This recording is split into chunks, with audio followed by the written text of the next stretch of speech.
उत्तर प्रदेश में जो हालात हैं जी आप जानते हैं कि मुसलमानों के साथ खुलेआम इम्तियाजी सलूक किया जा रहा है। जी हाँ। आप जो है संबल कॉन्स्टिट्यूंसी से पार्लियामेंट में नुमाइंदगी करते हैं और इस वक्त जो है जो मेंबरान पार्लियामेंट है उनमें सबसे बुजुर्ग जी हाँ। मेंबर पार्लियामेंट है, आप सबसे बुजुर्ग हैं। जी जी। तो इस वक्त जो हालात वहाँ यूपी में मुसलमानों को पेश आ रहे हैं तो उसको किस तरह से आप देखते हैं? पार्लियामेंट में भी आप लोग जो है तो इस मसले को निपटाते हैं। घोसी में हुआ है, इलेक्शन हुआ, बाई इलेक्शन हुआ, रामपुर में बाई इलेक्शन हुआ था, वहाँ मुसलमानों को वोट डालने नहीं दिया गया। क्या कहेंगे इस पर? देखिए, मुसलमानों के साथ ख़ास तौर से यानी जो इम्तियाजी सलूक किया जा रहा है, किया गया है, और जितना जुल्म और सितम मुसलमानों के साथ हुआ है किसी के साथ इतना नहीं हुआ। जबकि पूरे देश में और भी जो जितने पिछड़े हुए लोग हैं या कमज़ोर लोग हैं, कमज़ोर तबके के लोग हैं, और सारे अपोजिशन को सताया जा रहा है, समझ गए, चाहे वो जाटव हों चाहे कुछ भी हों, और हिंदू मुसलमान नफ़रत की कोई इंतहा नहीं रही है। तो ये तरीक़ा गवर्नमेंट का जो है ये नफ़रत से भरा हुआ है। इसी ने सारे देश को निज़ाम बिगाड़ दिया। और जबकि यहाँ पॉलिसी ये होनी चाहिए थी कि इंसानियत के नाते से ह्यूमैनिटेरियन ग्राउंड पर सबके साथ बराबरी का सलूक होता। और आज चूँकि इलेक्शन सर पे खड़ा है तो बीजेपी गवर्नमेंट जो है जो सलूक आज भी कर रही है, आज भी उनके पास कोई पब्लिक के वोट मांगने के लिए कोई ऐसा कोई इशू नहीं है कि जिससे कि उन्हें वोट दें, बल्कि उनके साथ आज भी जुल्म हो रहा है, इम्तियाजी सलूक हो रहा है। अभी इसमें घोसी में जो इलेक्शन हुआ हमारी पार्टी का, समाजवादी पार्टी का, तो उस जगह हमने मतलब ये हमारी पार्टी ने, अखिलेश यादव जी ने पूरी मेहनत करके और इनको जो शिकस्त फाश दी है, इन्हें शर्म आ जानी चाहिए। और हमारी वो जो यूपी गवर्नमेंट है वो भी फेल हो गई, सेंटर भी फेल हो गई इसमें। अच्छा, लेकिन ये देखने में आ रहा है यूपी में कि समाजवादी पार्टी और बीएसपी दोनों की जो बुनियाद है, दोनों जो है सपोर्ट लेती है मुसलमानों का। किसका लेती है? मुसलमानों का सपोर्ट लेती है। ख़ासतौर से समाजवादी पार्टी खड़ी है मुसलमानों के कंधों पर, हाँ, बलबूते पर खड़ी है। लेकिन वहाँ पर जो कुछ भी होता है उस पर अखिलेश यादव कुछ नहीं कहते हैं, वो खामोश बैठते हैं। क्या है, इसको किस तरह से देखते हैं? ऐसी बात तो नहीं है। अखिलेश यादव बहरहाल जब मुसलमानों के मसाइल आते हैं, मुसलमान तो उनकी जड़ बुनियाद है, समाजवादी पार्टी की जड़ बुनियाद है। और मुलायम सिंह और मैंने दोनों ने मिलकर पार्टी बनाई थी। तो आज उनके साहबजादे अखिलेश यादव बहरहाल अच्छा काम कर रहे हैं और वो भी मुसलमानों के लिए बोलते हैं, और मुसलमानों के साथ जो जुल्म व ज़्यादती की जाती है उसके ख़िलाफ़ आवाज़ उठाते हैं, ऐसी बात। और बहरहाल अब और ज़्यादा वो एक्टिव हो गए हैं और उसका नतीजा आपने देखा, घोसी की सीट बहुत शानदार जीती है समाजवादी पार्टी ने। और मुझे उम्मीद है कि समाजवादी पार्टी और इस आने वाले इलेक्शन में भी बहुत और सीटें भी जीतेगी। तो लेकिन मैं ये देख रहा हूँ और सभी लोग देख रहे हैं कि 20 वाक़यात हुए, 20 मिसालें मैं दे सकता हूँ जिसमें जो है जब माइनॉरिटीज़ पर जुल्म हुआ है, जुल्म के वाक़यात हुए। ख़ुद उनके लीडर जो है आज़म खां के साथ जिस तरह का सलूक किया गया उस पर जो है अखिलेश यादव साहब जो है खामोश रहे। तो ये ज़ाहिर बात है आज़म खां के साथ हुआ, कल आपके साथ भी हो सकता है, जितने भी मुसलमान लीडर है पार्टी के अंदर।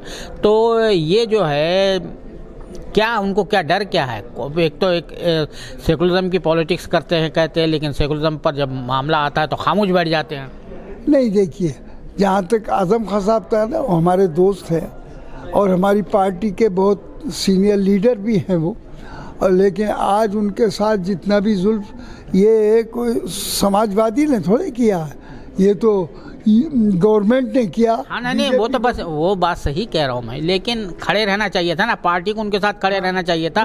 पार्टी उनके साथ नहीं खड़े रही, वो बड़े जो है तो बदजन हो गए थे। उन्हीं की समाजवादी पार्टी का सीनियर मेंबर ऑफ पार्लियामेंट हूँ और मैं हर वक्त आज़म खां के साथ हूँ और मैंने हमेशा उनके लिए दुआ या दवा जो कुछ भी कर सकता हूँ। बहरहाल मैं भी उनका अखिलेश यादव की पार्टी का एक बड़ा हिस्सा हूँ।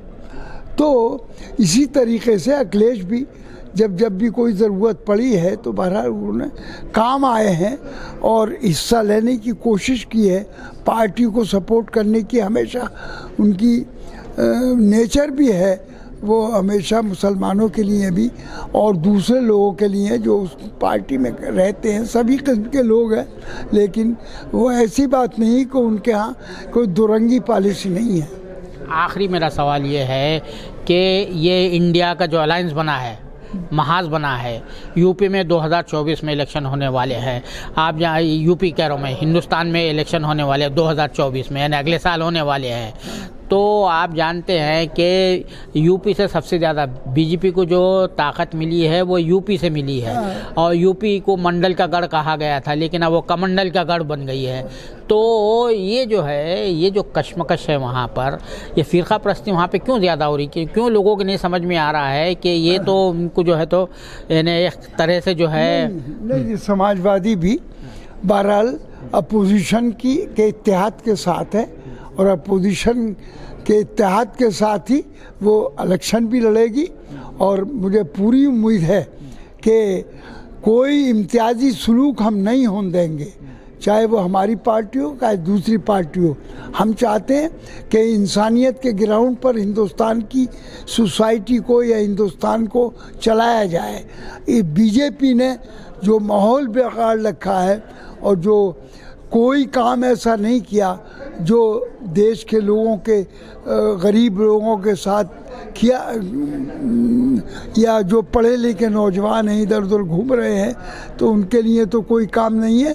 लेकिन उन्हें देश के अंदर कितनी महंगाई है, कितने लोग गरीब भूखे मर रहे हैं और देश के अंदर बहरहाल अनारकी फैली हुई है। लेकिन इस तरफ ये बीजेपी की कोई तवज्जो नहीं है, जबकि उन्हें अच्छे काम करने चाहिए थे, अच्छे हमदर्दी के काम। मेरा सवाल ये है कि अब ये जो घोसी में हुआ, जो बाई इलेक्शन हुआ, उससे पहले रामपुर में हुआ, वहाँ के जो बाई इलेक्शन हुआ, वहाँ पर मुसलमानों को वोट डालने नहीं दिया गया, धमकियाँ दी गई, किसी को जो है तो वो वहाँ पर कहीं पर कर्फ्यू लगा दिया गया, कहीं का जो कुछ भी दो हथकंडे नहीं। मैं मेरा सवाल सुन लीजिए आप। तो ये अगले साल जो इलेक्शन होगा तो ऐसी कैफियत दोबारा दोहराई जाती, तो इसको दूर करने के सिलसिले में आप लोग क्या करेंगे? क्योंकि वोट देने से ही रोका जा रहा है। अपोजिशन चाहे ईवीएम हो या जिस तरीके से भी इलेक्शन होगा, अपोजिशन जो संगठन बना है, जो महाज बना है, वो इन चीज़ों से पूरी तरह अलर्ट है, वाकिफ़ है और पूरी तवज्जो हमारी इस बात के ऊपर है कि हम इस किस्म की कोई ज़्यादती हम नहीं होने देंगे। गवर्नमेंट की पॉलिसी आज है, कल इलेक्शन पर जब वोट देने का वक्त आएगा तो उनकी बहरहाल उनकी ये धौंधलेबाजी नहीं चलेगी।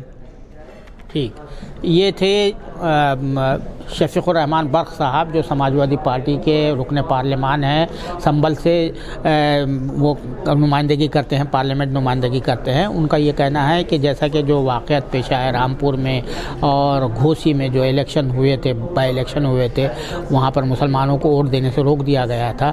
तो यही चीज़ जो है दोबारा दोहराई जा सकती है 2024 के इलेक्शन में। इसके बारे में ये कह रहे हैं कि ये जो है हम ये जो धांधली और ये ज़बरदस्ती होने नहीं देंगे। लेकिन वो अपनी समाजवादी पार्टी का बड़ी इससे दिफा करते रहे कि अखिलेश यादव जो है मुसलमानों के मसाइल या अक़लियतों के मसाइल पर बोल रहे हैं, उनका दिफा कर रहे हैं। कैमरामैन ज़ीशान राही के साथ मैं अब्दुल बारी मसूद, नई दिल्ली।